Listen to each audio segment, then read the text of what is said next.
Ready to share your epic Xbox wins with the world? Here's the fastest way to connect your Xbox to a capture card.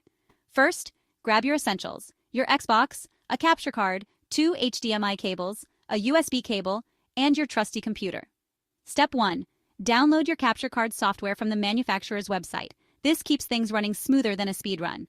Now, connect your Xbox's HDMI out to the capture card's HDMI in.